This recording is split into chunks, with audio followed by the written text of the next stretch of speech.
out there, friends in Newcastle. Dr. Butcher here. I have a very special story for you for the month of December.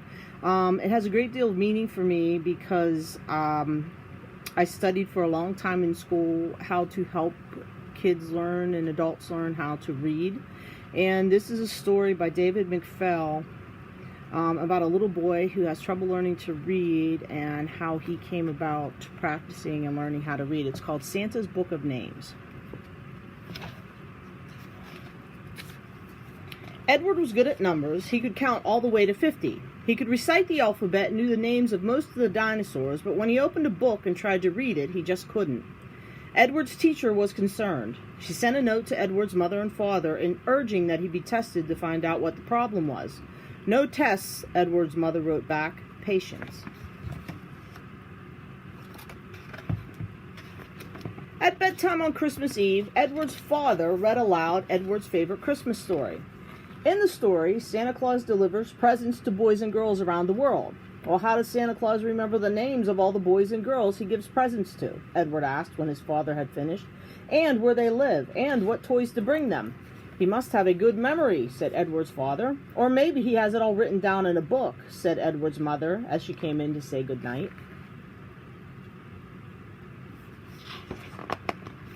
After his mother and father had kissed him and turned off the light, Edward took his flashlight from under his pillow and tried to read the story himself.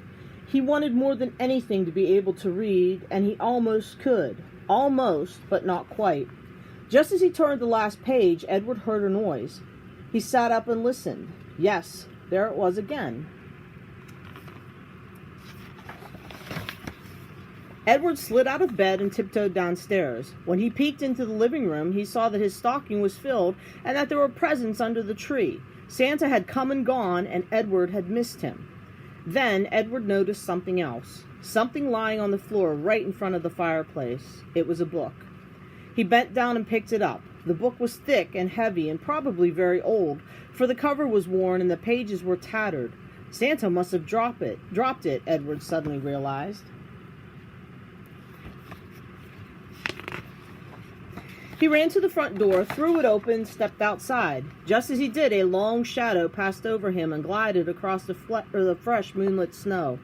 "Santa, wait!" cried Edward. "You forgot your book." But in the jingle of sleigh bells and the rush of the wind, Santa didn't hear, and in an instant he was gone.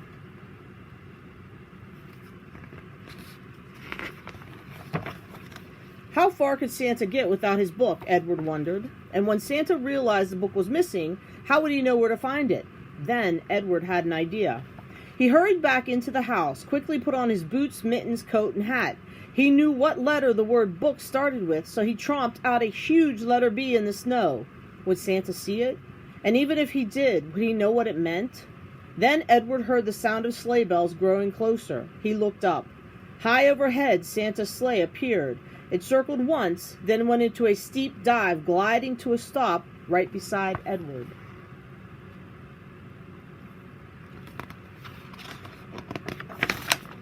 "Hello, Edward. I see that you found my book," said Santa, who looked very much like the Santa in Edward's storybook, except that his nose wasn't round, it was pointed.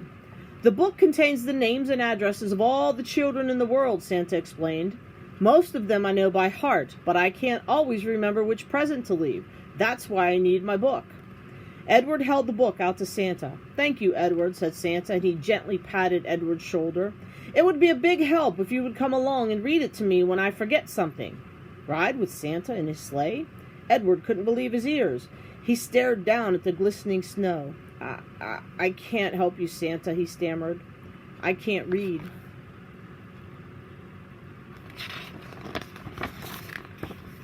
"Come along anyway. You can hold the book open so the pages don't blow," said Santa. "I promise I'll have you back before dawn." Edward smiled. "Okay," he said, and he jumped into the sleigh beside Santa, who bundled him up in thick woolen robes and placed the open book in his lap. Then Santa gave a low whistle, and the reindeer lunged forward, lifting the sleigh into the crisp, clear air. From rooftop to rooftop they went. At each stop, Santa would disappear down the chimney with a small bag full of toys.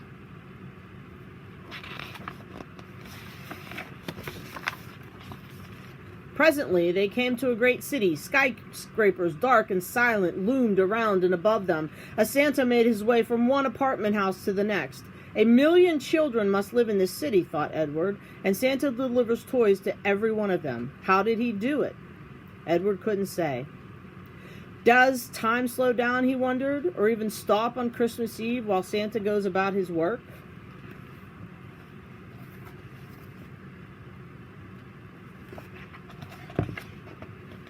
On they went to other cities and to every town and village in between. I'll go wherever there's a child, Santa said.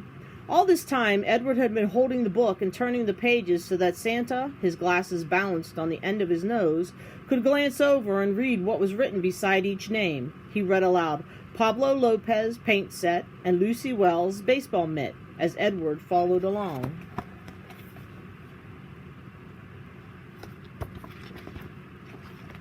They were crossing a vast ocean, skimming above the waves, when a huge seabird flew in front of them.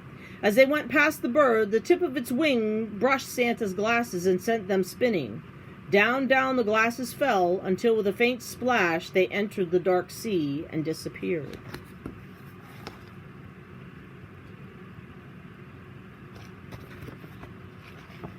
"Oh dear," Santa exclaimed. "Now I really need your help, Edward.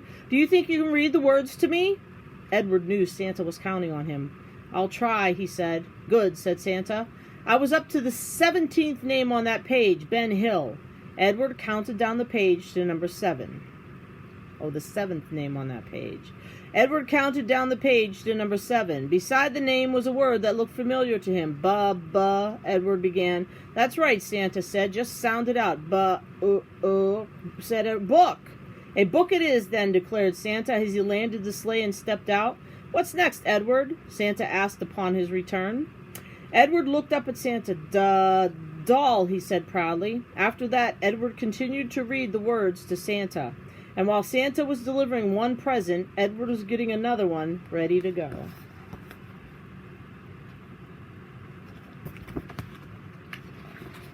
Finally, they were finished. Edward closed the book of names and placed it on the seat beside him. As Santa emerged from the last chimney and took one final present from his bag, it was a book. "Merry Christmas," said Santa as he handed the book to Edward. "Thank you for all your help. I couldn't have done it without you." Then he took up the reins once more, and in an instant they were streaking through the dawning sky. Edward opened his book to the first page and stared down at the words.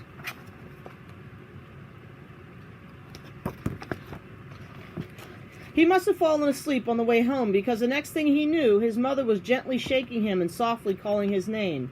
"Merry Christmas, Edward," she whispered. "Time to wake up and see what Santa Claus brought you." Edward opened his eyes. He was lying on the sofa in front of the fireplace. "Look at what Santa left you," said Edward's father as he bent down and picked up a book. "Would you like me to read it to you?" Edward smiled. "No thanks, Dad," he replied. "Let me read it to you."